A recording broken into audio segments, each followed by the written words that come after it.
रामकृष्ण हरी मंडळी, श्री स्वामी समर्थ। आजच्या व्हिडिओमध्ये आपण वसुबारसची पूजा कशी करावी, या दिवशी काय करावे, काय करू नये, वसुबारसची पूजा करत असताना कोणत्या चुका आपल्याला या दिवशी चुकून देखील करायच्या नाहीत, शिवाय नैवेद्य कोणता दाखवावा, कोणता नैवेद्य या दिवशी आपल्याला चुकून देखील गायीला दाखवायचा नाही, अशी बरीचशी माहिती या व्हिडिओतून मिळणार आहे। त्यासाठी व्हिडिओ शेवटपर्यंत आवर्जून पहा। चॅनलवर नवीन असाल तर नक्की सबस्क्राइब करा। चला तर मग वेळ न घालवता आजच्या व्हिडिओला सुरुवात करूया। यंदा 28 ऑक्टोबर 2024 ला सोमवारच्या दिवशी वसुबारस आलेली आहे। याच दिवशी रमा एकादशी सुद्धा असते। एकादशी तिथी आणि द्वादशी तिथी ही एकाच दिवशी आलेल्या असतात, एकत्रित आलेल्या असतात। तर हा दिवस दिवाळीचा पहिला दिवा वसुबारस म्हणून साजरा केला जातो। ज्यांना रमा एकादशीचा उपवास करायचा आहे किंवा काही जण वसुबारस म्हणजे गोवत्स द्वादशीचा देखील उपवास करतात, तर त्यांनी हा उपवास 28 ऑक्टोबर 2024 ला सोमवारच्या दिवशी करायचा आहे। दिवाळीचा पहिला दिवा हा वसुबारसला लावला जातो। वसुबारस पासूनच आपल्याकडे दिवाळीला सुरुवात होते आणि आपण घरामध्ये ज्या रांगोळ्या काढतो दिवाळीच्या, तर त्याची सुरुवात देखील वसुबारस पासून होते। तर वसुबारस या शब्दाचा अर्थ काय, तर वसु म्हणजे धन किंवा द्रव्य आणि बारस म्हणजे द्वादशी तिथी। अश्विन कृष्ण द्वादशीला आपण वसुबारस साजरी करत असतो। या तिथीला गोवत्स द्वादशी असं देखील म्हटलं जातं। गो म्हणजे काय, तर गो म्हणजे गाय आणि वत्स म्हणजे तिचं वासरू। द्वादशी म्हणजे कृष्ण द्वादशी किंवा 12वी तिथी। तर या दिवसाला गोवत्स द्वादशी असं देखील म्हटलं जातं। आपल्या हिंदू धर्मामध्ये गायीला विशेष असं महत्त्व आहे। वसुबारसची जी पूजा केली जाते, तर ही पूजा संध्याकाळी म्हणजे सायंकाळी दिवे लागण्याच्या वेळेस केली जाते। तर संध्याकाळीच ही पूजा का केली जाते, तर संध्याकाळी दिवे लागण्याची जी वेळ असते, तर तिला गोधुली बेला किंवा गोरज मुहूर्त असं देखील म्हटलं जातं। याचं कारण म्हणजे पूर्वीचे लोक गाई गुरे चारण्यासाठी दिवसभर शेतामध्ये जात असत आणि संध्याकाळी तिन्ही सांजेला दिवे लागण्याच्या वेळेस ही गाई गुरं घेऊन शेतामधून घरी परत येत असत। म्हणून या वेळेला गोरज मुहूर्त असं म्हटलं जातं। शिवाय लक्ष्मी येण्याची वेळ म्हणजे दिवे लागण्याची वेळ, तर यावेळेस लक्ष्मी घरामध्ये येते, म्हणून तिन्ही सांजेला जेव्हा दिवे लागण्याची वेळ असते, तर यावेळेस वसुबारस याची पूजा म्हणजे गाई वासराची पूजा केली जाते। वसुबारस हा सण साजरा करण्यामागे एक पौराणिक कथा आहे। तर ती अशी की समुद्र मंथनामधून 5 कामधेनू उत्पन्न झाल्या होत्या आणि त्यामध्ये नंदा नावाच्या धेनूला उद्देशून वसुबारस हा सण साजरा केला जातो। त्याचबरोबर काही धार्मिक मान्यता देखील आहेत। तर या दिवशी आपण गायीची पूजा केल्याने गायीच्या आशीर्वादाने मनातील सर्व इच्छा ह्या पूर्ण होतात। त्यासाठी या दिवशी गायीची तिच्या वासरासह पूजा केली जाते।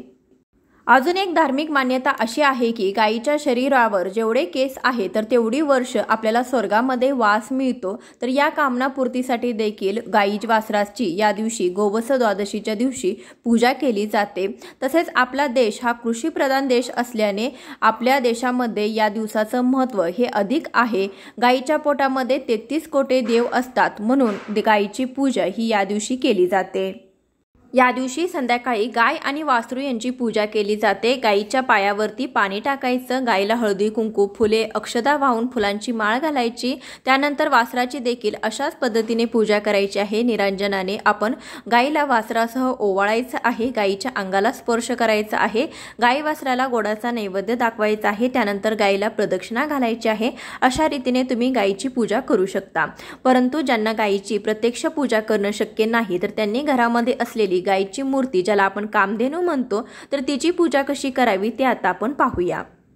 सायंकाळच्या वेळेस जिथे पूजा मांडणार आहे ती जागा स्वच्छ करून घ्यायची। तिथे रांगोळीने स्वस्तिक काढायचं, त्यावरती आपल्याला हळदी कुंकू फूल व्हायचं आहे, पाट किंवा चौरंग मांडायचा आहे, त्यावरती आपण ही पूजा मांडणी करणार आहोत।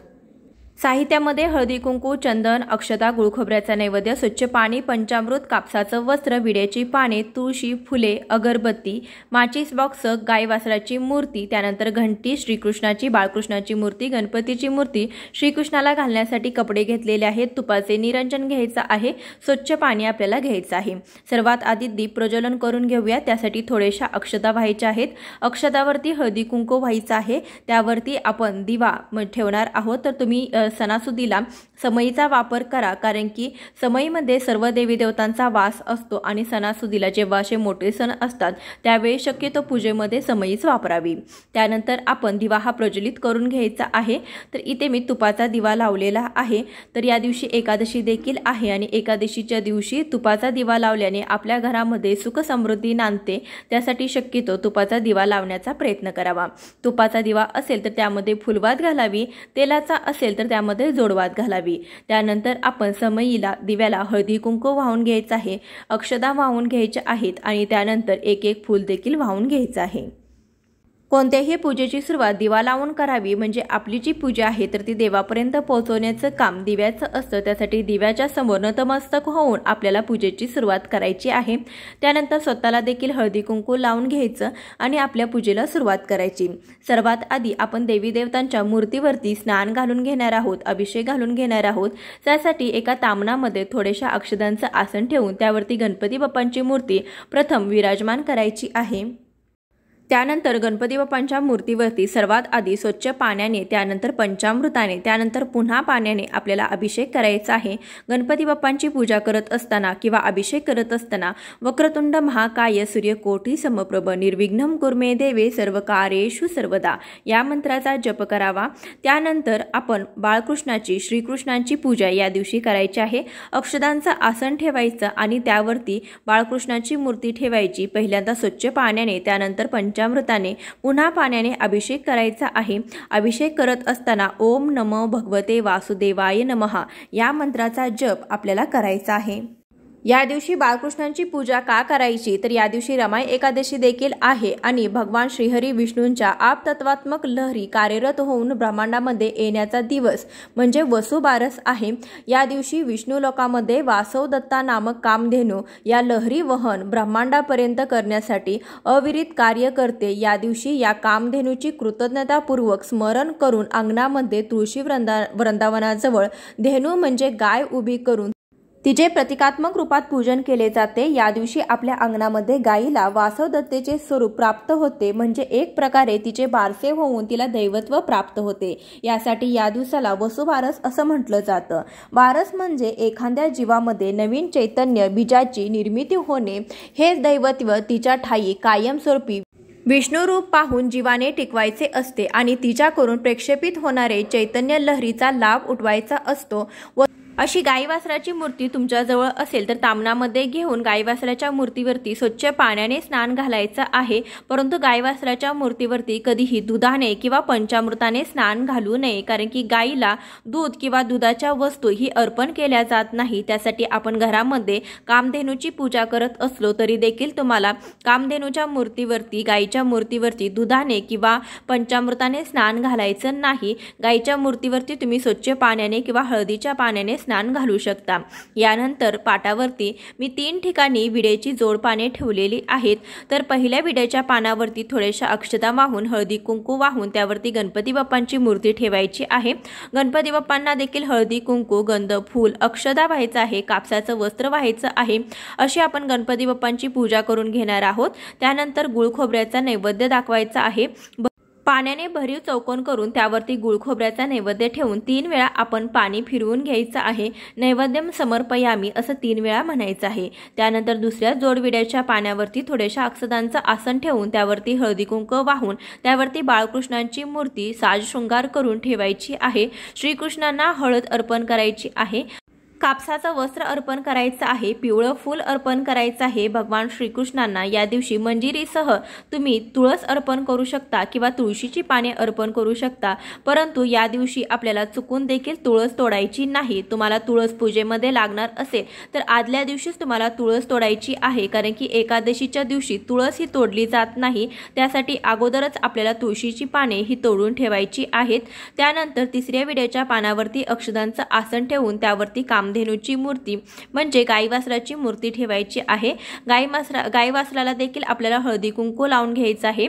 त्यामध्ये आपल्याला गाईच्या डोक्याला, त्यानंतर शेपटीला आणि पोटाला देखील आपण हळदी कुंकू लावून घ्यायचं आहे आणि वासराला देखील हळदी कुंकू लावायचं आहे। असं म्हटलं जातं की गाईमध्ये 33 कोटी देव असतात, तर त्यासाठी गाईच्या पोटाला देखील हळदी कुंकू लावायचं आणि गाईच्या शेपटीमध्ये ब्रह्मदेवांचा वास असतो असं देखील म्हटलं जातं। त्यासाठी गाईच्या शेपटीला नक्कीच स्पर्श करा आणि तिथे देखील हळदी कुंकू लावायला विसरू नका। कापसाचं वस्त्र घातलेलं आहे, अक्षदा, फूल वाहिलेलं आहे। त्यानंतर आपण नैवेद्यामध्ये एखाद्या फळाचा नैवेद्य दाखवायचा आहे। या दिवशी गूळ पोळीचा नैवेद्य तुम्ही दाखवू शकता किंवा पुरणपोळीचा नैवेद्य तुम्ही दाखवू शकता। वसुबारसेच्या दिवशी काही नियमांचं पालन देखील आपल्याला अवश्य करायचं आहे। या दिवशी व्रत म्हणजे उपवास देखील करू शकतो, गायीच्या प्रति कृतज्ञता व्यक्त करण्यासाठी किंवा गोमातेचा आशीर्वाद प्राप्त करून घेण्यासाठी, आपल्या मुलाबाळांना कल्याण होवो त्यांचं आणि त्यांना चांगलं निरोगी आयुष्य लाभावं यासाठी देखील स्त्रिया या दिवशी उपवास करतात। शिवाय पुरुष देखील हे व्रत करू शकतात, कारण की शेतीच्या कामासाठी गाय आपल्याला उपयोगी येत असते। गायीचे दूध असेल, तूप असेल, दही असेल, लोणी असेल, शेण असेल किंवा गोमूत्र असेल, प्रत्येक गोष्टीचा आपण धार्मिक कार्यामध्ये वापर करत असतो। यंदा रमा एकादशी आणि वसुबारस म्हणजे गोवत्स द्वादशी ही एकाच दिवशी आली असल्याने ज्यांना एकादशीचा म्हणजे रमा एकादशीचा, ज्यांची महिन्याची 15वड्याची जी एकादश असते त्यांचा उपवास असतो, तर त्यांनी या दिवशी सकाळी उपवास धरायचा आहे आणि दुसऱ्या दिवशी धनत्रयोदशीच्या दिवशी हा उपवास तुम्हाला सोडायचा आहे आणि त्यांना फक्त ह्या वसुबारसेचा उपवास धरायचा आहे। त्यांनी सकाळी धरायचा आणि संध्याकाळी सोडायचा आहे। उपवास करणाऱ्यांनी उपवासाचे पदार्थ खावेत, परंतु जे लोक उपवास करत नाहीत तर त्या लोकांनी या दिवशी गहू किंवा मूग या धान्यांचा समावेश आपल्या आहारामध्ये करायचा नाही। म्हणजे गव्हापासून किंवा मुगापासून बनवलेले कोणतेही पदार्थ तुम्हाला या दिवशी खाता येणार नाही। या दिवशी केलेला उपवास हा सोडताना बाजरीची भाकरी आणि गवारीची भाजी खाऊन वसुबारसेचा उपवास सोडला जातो। काही ठिकाणी परंपरागत हाच नियम पाळला जातो। समजा कुणाला गवारीची भाजी मिळाली नाही किंवा बाजरीचं पीठ मिळालं नाही, त्यांनी नेहमी उपवास जसा प्रकारे सोडला जातो तर त्या प्रकारे तुम्ही उपवास सोडू शकता। त्यामध्ये गोडाचा एखादा पदार्थ खाऊन तुम्ही उपवास सोडला तरी देखील चालेल। या दिवशी दिवसभरामध्ये गहू किंवा मुगापासून बनवलेले पदार्थ खायचे नाहीत, परंतु संध्याकाळच्या जेवणाला तुम्ही गहू आणि मुगापासून बनवलेले पदार्थ खाऊ शकता। या दिवसभरामध्ये तुम्हाला दुधाचे पदार्थ, दूध किंवा तळलेले पदार्थ अजिबात खायचे नाही। त्यामुळे उपवासाचे पदार्थ खात असताना देखील तुम्ही यापैकी कोणतेही पदार्थ खाऊ नका। शिवाय या दिवशी चुलीवरती तवा देखील ठेवला जात नाही। चुलीवरती तवा ठेवून कोणतेही पदार्थ बनवले जात नाहीत आणि ते बनवलेले पदार्थ खाल्ले देखील जात नाहीत। तर काही भागामध्ये या नियमांचं पालन केलं जातं, तर तुमच्याकडे देखील या नियमांचं पालन केलं जात असेल तर तुम्ही नक्कीच हे नियम पाळू शकता। ज्यांच्याकडे गाय वासरू म्हणजे प्रत्यक्ष गाय देखील नाही किंवा गाय वासराची मूर्ती देखील नाही, तर अशांनी पूजा कशी करावी? ज्यांना मनामध्ये पूजा करण्याची इच्छा आहे तर त्यांनी रांगोळीने गायीचं चित्र रेखाटावं किंवा तांदळाने चित्र काढून त्यावरती तुम्ही हळदी कुंकू वाहून त्याची पूजा करू शकता। किंवा जर तुम्ही रांगोळीने गोपद्म काढलं आणि त्याची हळदी कुंकू वाहून पूजा केली तरी देखील तुम्हाला गाय वासराची पूजा केल्याचं पुण्य हे लाभणार आहे।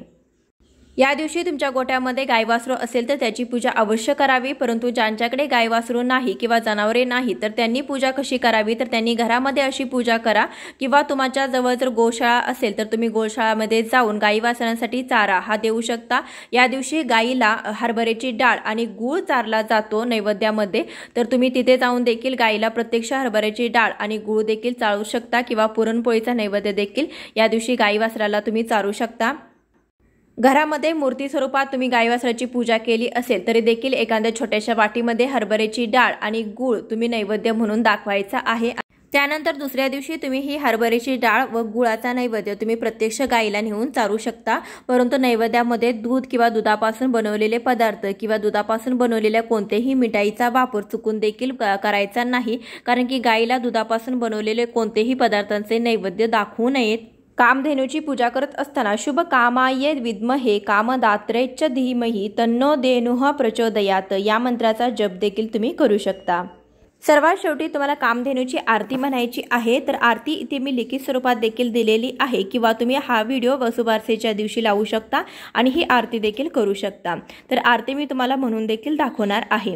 आरती कामधेनू तुमचा महिमा किती वर्णू, आरती मोक्षधेनू गायीचे चरण तीर्थ ब्रह्मा विष्णू महेश्वर म्हणून वंदिले यथार्थ षोडोपचारी मंत्र नमयला भगवंत।